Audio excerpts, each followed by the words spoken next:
حضرت عبداللہ ابن عمرو بن العاص رضی اللہ عنہ سے روایت ہے کہ میں نبی صلی اللہ علیہ وسلم کے پاس آیا. میں نے عرض کیا یا رسول اللہ اپنے ہاتھ کو پھیلائیے تاکہ میں آپ سے بیعت ہو جاؤں.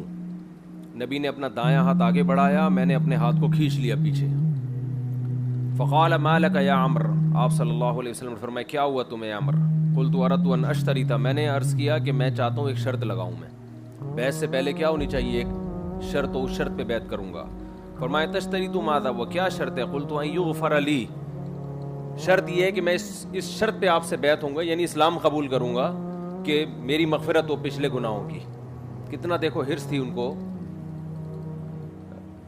اپنے گناہوں کی معافی کی ہرس کتنی تھی کہ میں اس شرط پہ آپ سے بیعت ہوں گا کہ پچھلے گناہ میرے اللہ معاف کرے. قال اما علمت یا عمر, آپ صلی اللہ علیہ وسلم فرمایا عمر تم نہیں جانتے ان الاسلام یہدم ما کان قبلہ, جتنے پچھلے گناہ ہیں اسلام ان سب کو گرا دیتا ہے. ہدم یہدم کا معنی ہوتا ہے دیوار گرانا.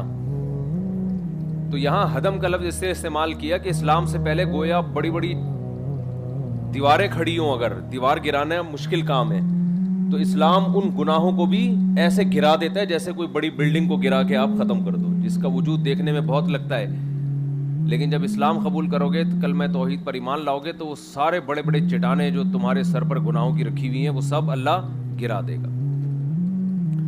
وَأَنَّ الْهِجْرَةَ تَهْدِمُ مَا كَانَ قَبْلَهَا, اور ہجرت بھی اس سے پہلے جو گناہ ہیں ان کو معاف کرا دیتی ہے. وَأَنَّ الْحَجَّ يَهْدِمُ مَا كَانَ قَبْلَهُ, حج بھی پچھلے گناہوں کو معاف کر دیتا ہے.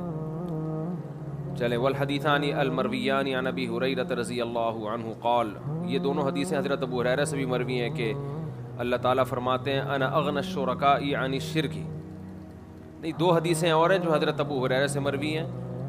ایک حدیث اللہ تعالیٰ فرماتے ہیں انا اغنى الشرکاء عن الشرک, میں تمام لوگوں میں شرک, تمام شرکاء میں شرک سے سب سے زیادہ مستغنی ہوں. یعنی کسی کو بھی کسی کے ساتھ شریک کیا جائے تو وہ غنی ہوتا ہے نا, کوئی بھی شرکت برداشت نہیں کرتا. تو اس معاملے میں سب سے زیادہ غنی کون ہے؟ میں ہوں. یعنی میں سب سے زیادہ اس لائق ہوں کہ شرکت کو برداشت نہ کروں. والآخر الکبریاء ردائی, اور دوسری حدیث کیا ہے؟ الکبریاء ردائی, کہ نبی صلی اللہ علیہ وسلم نے فرمایا, اللہ تعالیٰ فرماتے ہیں الکبریاء ردائی, تکبر میری چادر ہے. کہتے ہیں سند قروہا فی باب الریاء والکبر, ان حدیثوں کو ہم ریا اور کبر کے باب میں ذکر کریں گے انشاءاللہ تعالی. الفصل الثانی, حدیث نمبر 49. جی آواز نہیں آ رہی, چلو یار اسپیڈ مارو, اسپیڈ مارو. جی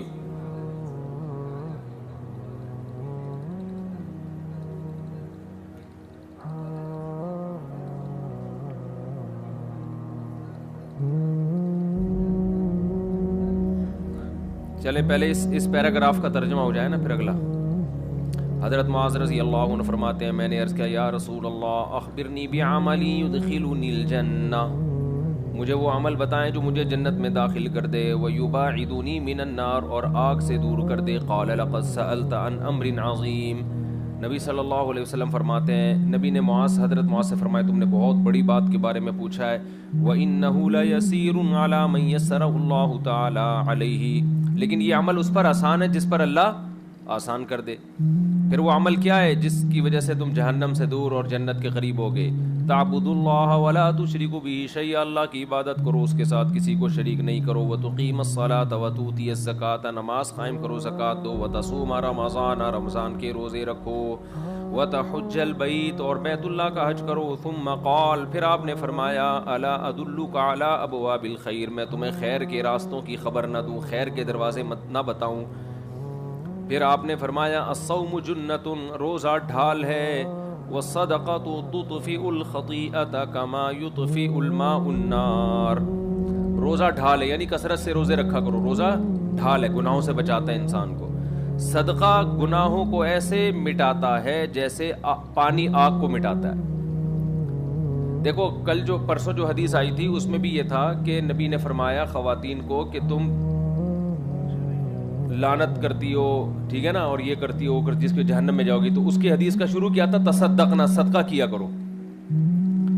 تو اس سے پتہ چلتا ہے کہ اگر بالفرض کوئی گناہ نہیں چھوٹ رہا، گناہ سے تو اصل توبہ کرنا ہی ہے، تو ساتھ ساتھ صدقہ بھی کرتا رہے انسان.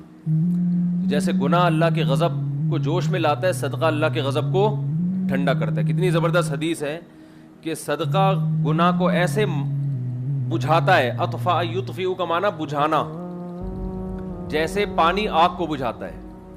تو کسی غریب مسکین کو اللہ کے لیے کھلا دیا کرو، تو اس سے اللہ کا غضب کیا ہوتا ہے؟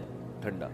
اور یہ بہترین نسخہ ہے گناہ چھوڑنے کا بھی. جب گناہ ہو صدقہ کیا، اس سے کیا ہوگا کہ سزا بھی ملے گی، تو گناہ چھوڑنے کی توفیق بھی ملے گی اس سے.